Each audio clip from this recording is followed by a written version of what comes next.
Assalamualaikum warahmatullahi wabarakatuh. Nama saya Muhammad Firnas Afisena, absen 25 dari kelas 10 MIPA 3. Baik, di sini saya akan menyampaikan perihal tentang bab koperasi.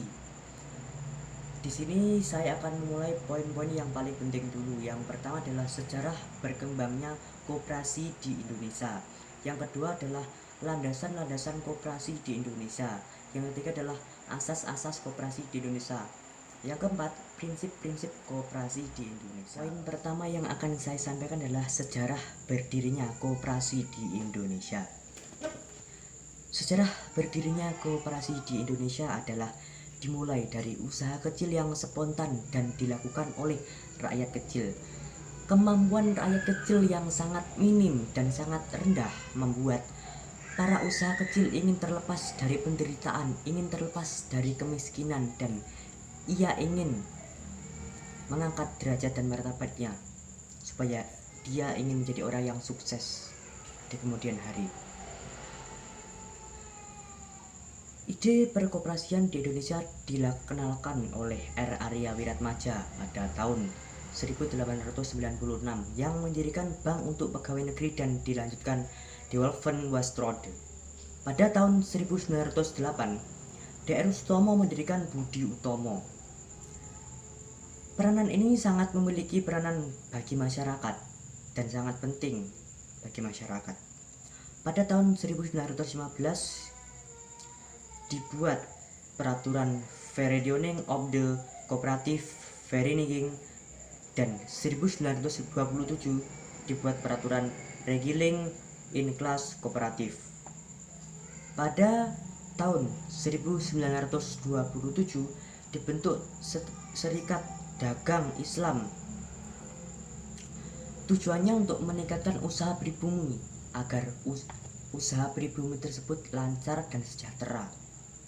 Tanpa koperasi, usaha pribumi tidak akan bisa lancar.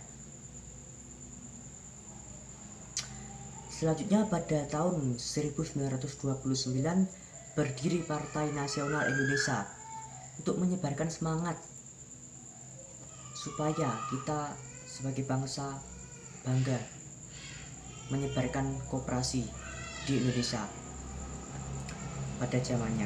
Pada tahun 1942 Jepang mendirikan koperasi Kumiai.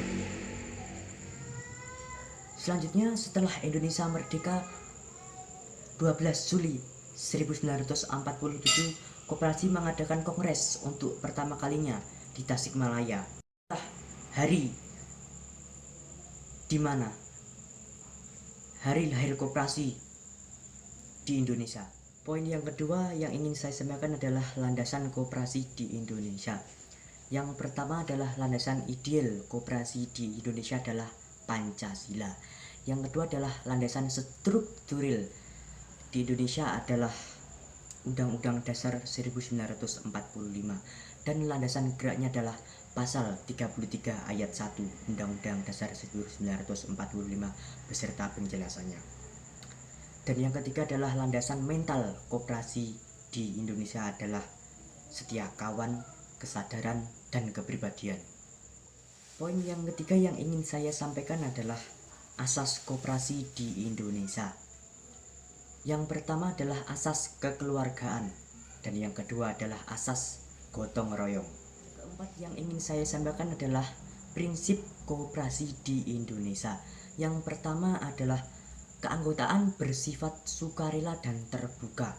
Yang kedua adalah pengelolaan dilakukan secara demokratif atau bermusyawarah.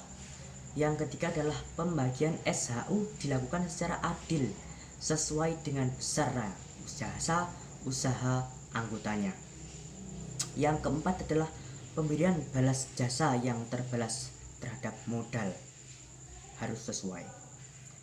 Yang kelima adalah kemandirian.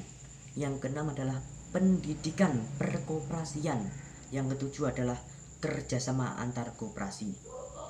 Sekian dari saya, kurang lebihnya mohon maaf kalau saya ada kesalahan. Akhirul kalam, wassalamualaikum warahmatullahi wabarakatuh.